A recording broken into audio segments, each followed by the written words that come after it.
وعلم آدم الأسماء كلها ثم عرضهم على الملائكة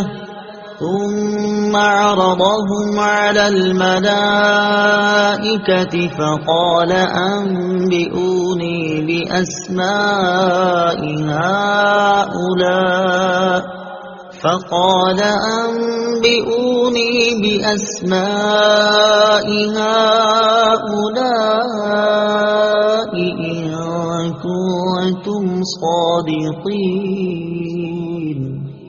ترجمہ: اور اللہ تعالیٰ نے آدم کو تمام اشیاء کے نام سکھا دیے، پھر ان سب اشیاء کو فرشتوں کے سامنے پیش کر کے فرمایا اگر تم سچے ہو تو ان کے نام تو بتاؤ۔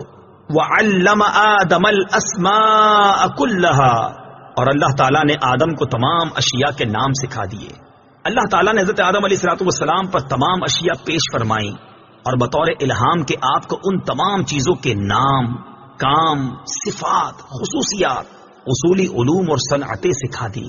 انبئونی باسماء ہؤلاء، مجھے ان کے نام بتاؤ۔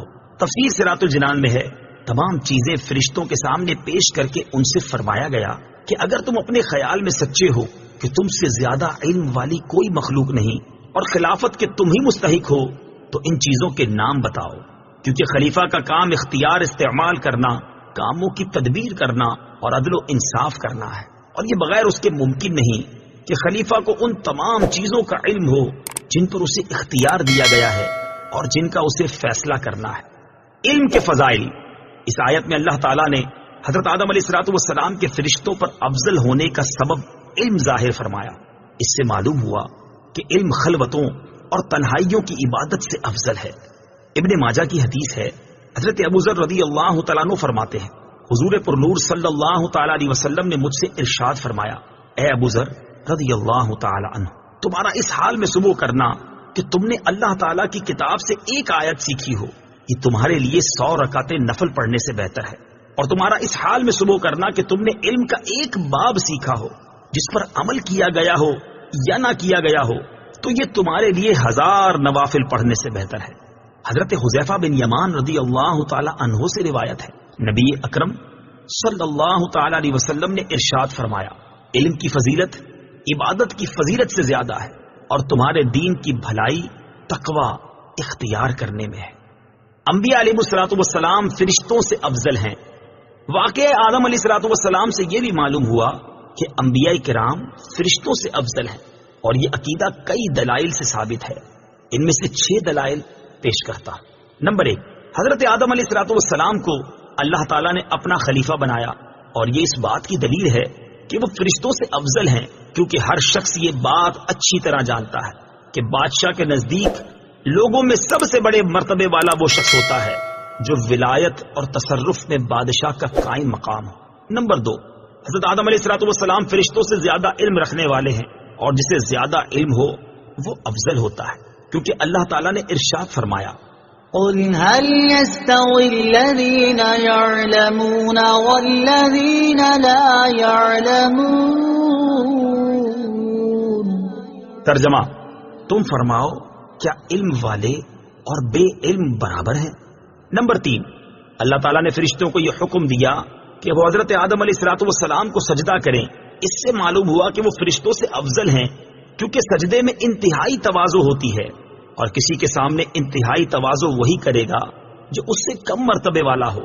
نمبر 4، اللہ تعالیٰ نے ارشاد فرمایا، ان اللہ اصطفى آدم ونوحا وآل ابراہیم وآل عمران علی العالمین۔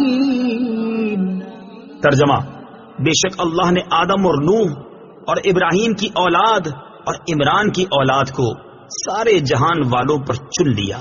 اس کا معنی یہ ہے کہ اللہ تعالیٰ نے ان انبیاء کرام علیہ السلام کو تمام مخلوقات پر چن لیا، اور چونکہ مخلوقات میں فرشتے بھی داخل ہیں اس لیے ان پر بھی ان انبیاء کرام علیہ السلام کو چنا گیا، لہٰذا وہ فرشتوں سے افضل ہوئے۔ نمبر 5، اللہ تعالیٰ نے اپنے حبیب صلی اللہ تعالی علیہ وسلم کے بارے میں ارشاد فرمایا، وما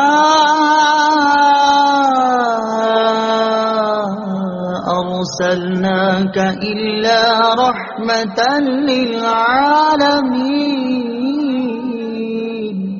ترجمہ، اور ہم نے تمہیں تمام جہانوں کے لیے رحمت بنا کر ہی بھیجا، اور چونکہ عالمین میں فرشتے بھی داخل ہیں اس لیے رسول کریم صلی اللہ تعالی علیہ وسلم ان کے لیے بھی رحمت ہوئے، اور جب آپ صلی اللہ تعالی علیہ وسلم فرشتوں کے لیے رحمت مطلق ہیں تو یقیناً ان سے افضل بھی ہیں. نمبر 6، حضرت ابو سعید خدری رضی اللہ تعالی عنہ سے روایت ہے، نبی کریم صلی اللہ تعالی علیہ وسلم نے ارشاد فرمایا، میرے 2 وزیر آسمانوں میں ہیں اور 2 وزیر زمین میں ہیں.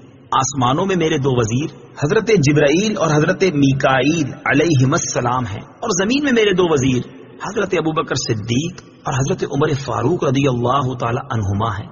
اس حدیث سے معلوم ہوا کہ حضور پرنور صلی اللہ تعالی علیہ وسلم بادشاہ کی طرح ہے، اور حضرت جبرائیل اور حضرت میکائیل دونوں ان کے وزیروں کی طرح ہیں، اور چونکہ بادشاہ وزیر سے افضل ہوتا ہے اس لیے ثابت ہوا کہ حضور پرنور صلی اللہ تعالی علیہ وسلم فرشتوں سے افضل ہے.